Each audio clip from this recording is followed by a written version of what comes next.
Morning, everybody. Hope you're having a great start to the week. It's always good to start a press conference with a public service announcement from Derek Satterfield. So we appreciate Derek for the news.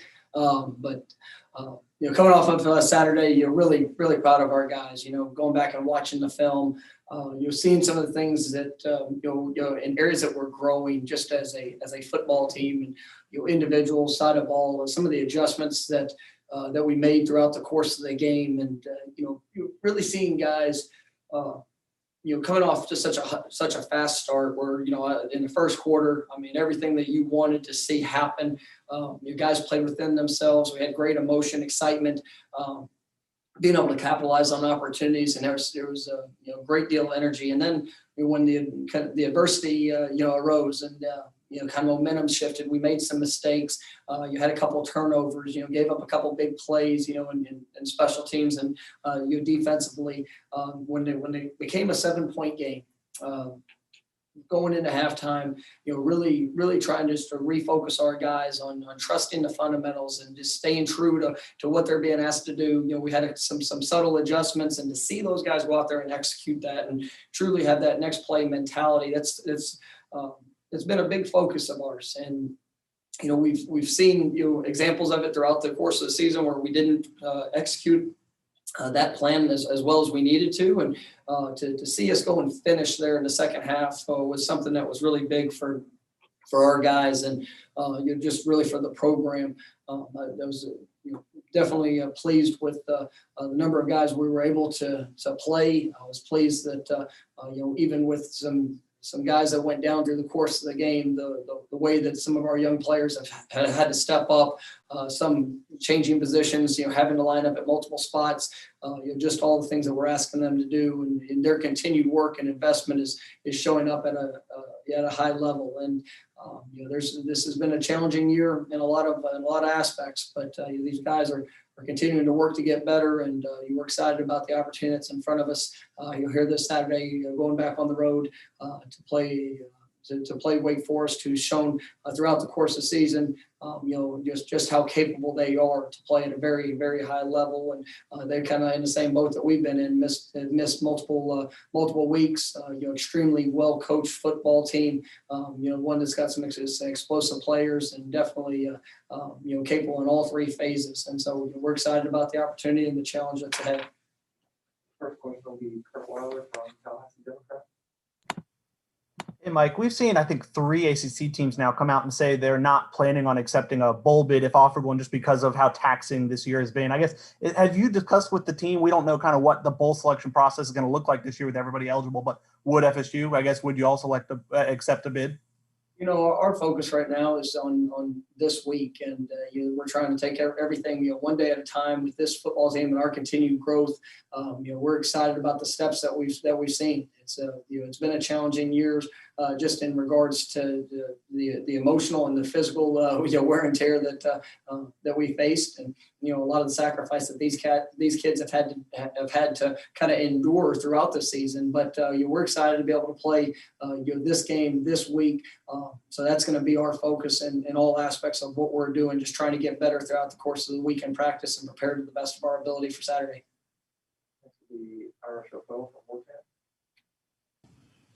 How far has Robert Scott come over the last 4 months, or I guess 4 or 5 months? And, how much upside does he still have at that position? I think the sky's the limit for what Rob can accomplish, and for what he's done.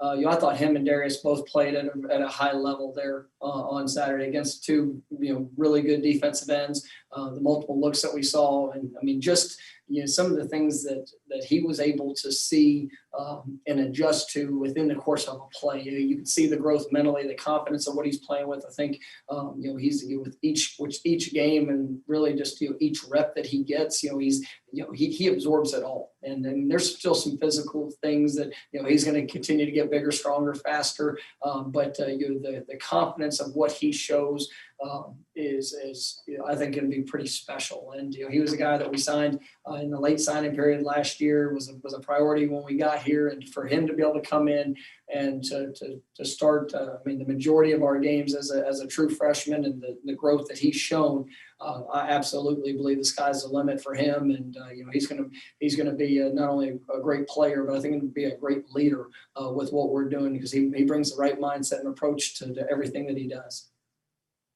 The Antoine Staley from Tallahassee Democrat. I know you talked about it a little bit after Saturday's game. Just talk about Treyshawn Ward and just kind of a testament he has been, especially all the hard work and everything that he's been through.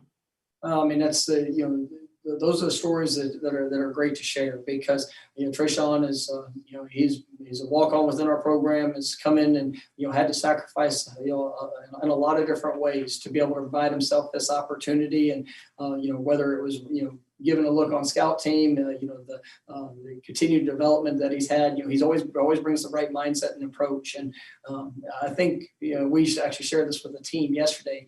You can see the respect that players have due to the reactions that they get when they achieve success. And the two moments that really stood out to me on Saturday was when Hamza had his interception, you saw the sideline, the eruption, the joy, and then when Treyshaun scored his touchdown, it was pretty incredible. Especially seeing the defensive side of the ball and those guys that have had to try to go against him, when he's been on the scout team, and just helping him get better and him helping them get better throughout the process. To see that joy and excitement whenever he scored that touchdown, that's something that's special as a coach. And I think Treyshaun, who definitely has a great future here, and his continued development. He's somebody that I expect to be able to help this offense in not only the rest of this season, but for years to come. And really excited about his growth and the development of who he is. And it's going to be fun to watch.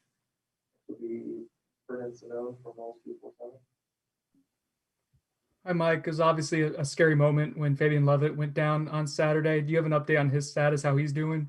Yeah, that's one of those things that, I think, Jake and your athletic training staff, as well as our doctors, they did a wonderful job. They're just taking all precautions throughout that experience. And I can say that Fabian's progressing along really well. Excited about where he is right now, and you will still continue to evaluate that as it progresses through the week for his availability. But very grateful that that he's doing well, and say that he's got an opportunity to help contribute this week, and we'll see how this week goes along. You've talked about all the young players that just have had to play as much as they have because of the circumstances. I think two guys who seemed to have played a lot better Saturday, and especially when they first started, were the freshman linebackers, Steven Dix and DJ Lundy. Just what have you seen the growth from them and just being forced into the roles they have? Yeah, I think they're getting better each and every week. And Steven has played a lot of football this year as they're starting like a linebacker. And there's been some learning experiences and things that he's had to improve on the run. But his investment and growth into this program and into himself for how he practices, what he does, the film study that he really takes it upon himself to do extra with. It's you can see the knowledge continuing to grow and the confidence that's growing. And DJ Lundy, I think both those guys are have extremely high ceilings to where they can go. The physicality, the effort which they play with. DJ is had a little bit of a setback with an injury there earlier in the season where he missed multiple weeks, but you can see that the great strides are taking place in his development at the linebacker position. And it was great to see him over there on the offensive side running some of the fullback packages that we had. That did a great job in that, and kind of had a couple of touchdown springing blocks there on the offensive side. But you think you have to remember with DJ is he didn't play linebacker till his senior year in high school. He was a running back, and so he's still learning some of the ins and outs of the position. But I think he's going to be a special player here moving forward, and it's good to get him that work. I think of the 7 guys that caught passes Saturday, only 2 were actually listed as receivers. The running backs playing receiver. I mean, that's part of what you guys do anyway. So was that not that big of an adjustment? And then also, is there any update? I know Jordan Young wasn't in uniform and we didn't see Warren. I didn't know if there's any update on those two. Yeah, they were unavailable. We're hopeful that Jordan will progress along.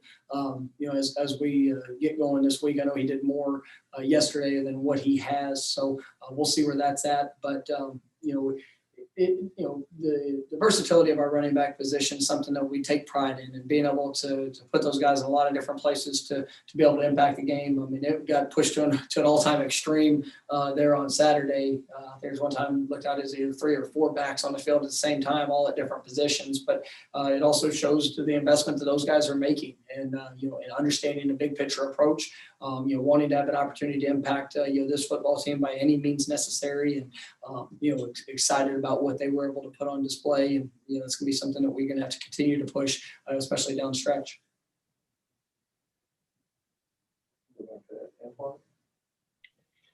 The offensive line had a great day against Duke. Just talk about their growth and what you've seen from them from the time that you took over as the head coach till now. Those guys have worked, and they've been pushed, extremely hard throughout the course of practice, throughout the course of all aspects of what we're asking them to do. From the mental side of it to the physical. And to see them go out there and just really the confidence that's emerging for what we're able to do in the run game is we try to be very multiple. We want to put these guys in the best position to achieve success, but their approach to that and what they're the way that they go to work in practice and try to maximize the individual drills, take it over to group work, and to see that really playing out there in team. I mean, you look back to the very beginning of the season, and I know in the first game there was a lot of missed opportunities that we had in the run game, and to see guys growing throughout the course of the season and being able to establish the run against some teams that have done a nice job in stopping the run throughout the year, and then really to come back on Saturday and for that to be what we're able to hang our hat on, and to run for over 300 yards and a lot of the explosive plays. Really proud of that group, and excited about what we're gonna be able to build upon that here in our future, because we've got guys that are very young. We've had a lot of different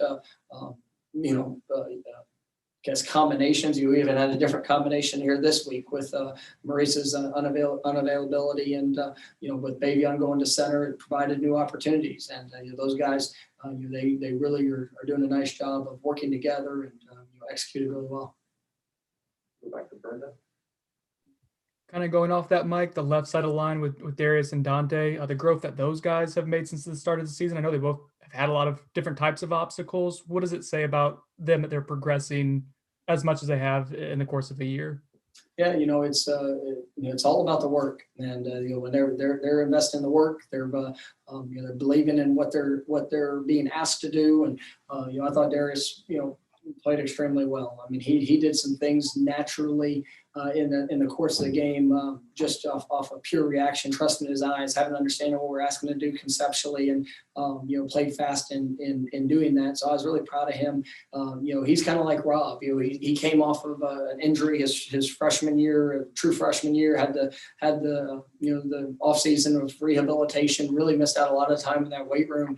I think his best days are ahead of him, and when we get a full off season and really develop a lot of that strength and get him back to where he's capable of being, I think that he's got a huge ceiling for where he can go, and that's what you want to see. And then some of these guys that were coming off of injuries this last year, that was a challenge, especially with COVID and not being able to maybe get the full extent of that rehab during quarantine. I think it's setting up well to see those positive strides that are going that are taking place with them, and then you get a full off season in them. I'm very, very excited about what we're seeing and what their future can be. Next would be Hey, Coach, in the spirit of getting 1% better, for like me professionally, can you help explain the signing limits these days when it comes to recruiting? I've tried to read every article I could find. I know 25 is kind of like that hard cap, but there's ways that guys can massage numbers, it seems like these days. Can you kind of, I don't know, give a summary of where you guys stand and how that works in this day and age? And, coming in, there's things that, in each year, there is a hard cap 25 annual scholarships that you can sign. And that's where we're at. We don't have a whole lot of wiggle room around that. There's different ways, depending on the number of guys you sign in previous years, that you can give a little bit of flexibility there. And you'll see that with some universities as they move forward. But right now we're at the hard cap 25, and trying to find the 25 best guys and the best fit for Florida State, and exploring all options. We're looking at high school ranks. Obviously junior college you will play a role in that, and then potential transfers or graduate transfers.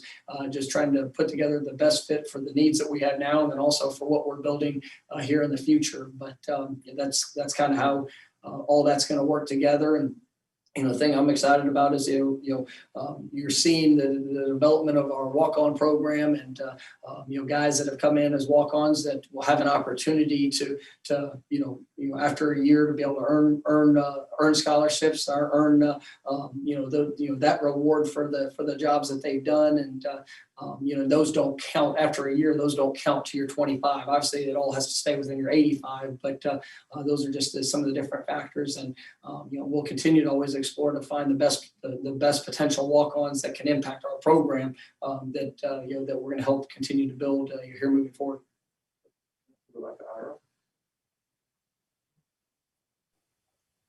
Obviously, Duke didn't come with the same status of North Carolina when you beat them, but the team did have some issues handling success and carrying it forward. Is that something that you're looking at? Were you watching anything Sunday to kind of see how the guys handled success this time around? Absolutely, and it's a daily process. I mean, there's sometimes that's an individual focus when guys coming off of a good game. I'm coming and showing that we could respond throughout the course of a football game where there was the emotional swings and adversity that we had to face. But you never want to exhale. You always want to make sure that even with success, you learn from the experiences that you had, and you continue to get better. You always want to continue to have that edge, and the focus is that 1% growth. The focus is going out there and being the best version of yourself, because there was a lot of things that we took from that game in areas that we've got to get corrected, we've got to improve, and we're such a young team that being able to handle success and winning a game, and the mindset of what you bring in your preparation, it all has to get better. And so I think the guys understand that, very aware of who we are and what we're trying to do, and that's going to be a big focus and challenge here this week. I was just curious, since there's a small group of us here, if you could give us any hints on what's in the box. No. We'll go back to Emma. No question for you, Coach. Just want to say aloha. Have a good Monday. Thank you, Aslan. All right. Thank you, Coach. All right, guys. Y'all have a great one.